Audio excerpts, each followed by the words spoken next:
Olá, eu me chamo Bernardo Florini Heiser, sou da turma 91 e hoje eu vou apresentar um pouco para vocês do trabalho sobre átomos. Bom, primeiro eu gostaria de falar sobre o modelo atômico de John Dalton. Ele se chamava bola de bilhar e ocorreu em 1803. Bom, para John Dalton, a teoria de Leucipo e Demócrito ela era bastante coerente. Segundo esse modelo, os átomos eles eram menores partículas possíveis e assumiam formas esféricas e possuíam massa semelhante caso fossem correspondentes ao mesmo elemento químico. Modelo de Thomson. Ele foi chamado de pudim de passas e foi criado em 1897. Através da descoberta do elétron, o modelo de Dalton ele ficou um pouco defasado. Assim, com os estudos de Thomson, um novo modelo foi idealizado.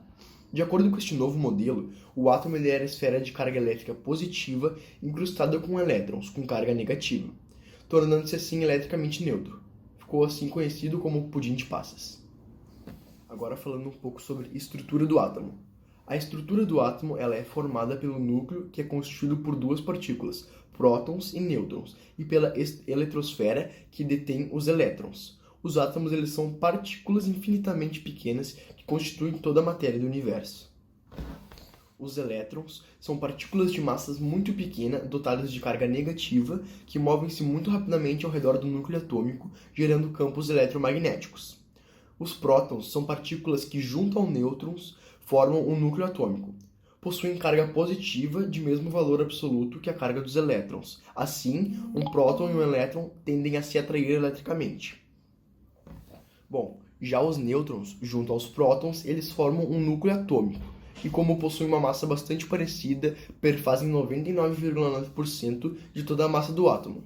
Possuem carga elétrica nula, e são dispostos estrategicamente no núcleo de modo a estabilizá-lo, uma vez que dois prótons repelem-se mutuamente, à adição de um nêutron.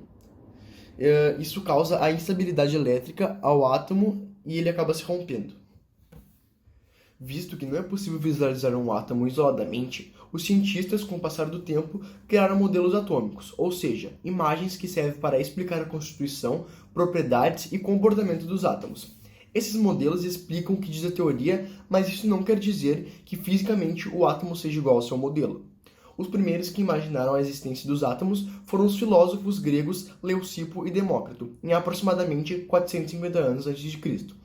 Segundo eles, tudo seria formado por minúsculas partículas indivisíveis. Daí vem a origem do nome átomo, que vem do grego a, não, e tomo, partes. Agora eu vou falar sobre 4 curiosidades sobre os átomos. A primeira é a seguinte: os átomos eles são extremamente pequenos, e um único fio de cabelo humano é tão fino quanto 500 mil átomos de carbono enfileirados entre si. A segunda é que os átomos compõem toda a matéria existente no universo. A terceira é a seguinte: um átomo consiste de 3 partículas elementares, nêutrons, prótons e elétrons. E a quarta é a seguinte: fótons e gluons são os menores componentes do átomo. Eles são feitos puramente de energia e não possuem massa. Todas as substâncias existentes, elas são constituídas de átomos e moléculas. Podemos ter substâncias simples, como ferro, oxigênio, hidrogênio, cobre, etc., e substâncias compostas, como água, sal, entre outras. Por exemplo, a água ela é composta de 2 átomos, de hidrogênio e um de oxigênio, e a sua fórmula química é H2O. As principais características de um átomo são as seguintes. Número atômico, ele se refere à quantidade de cargas positivas existentes no núcleo de um átomo. E número de massa, é a soma das partículas nucleares, ou seja, o número atômico ou prótons com a quantidade de nêutrons existente dentro do núcleo.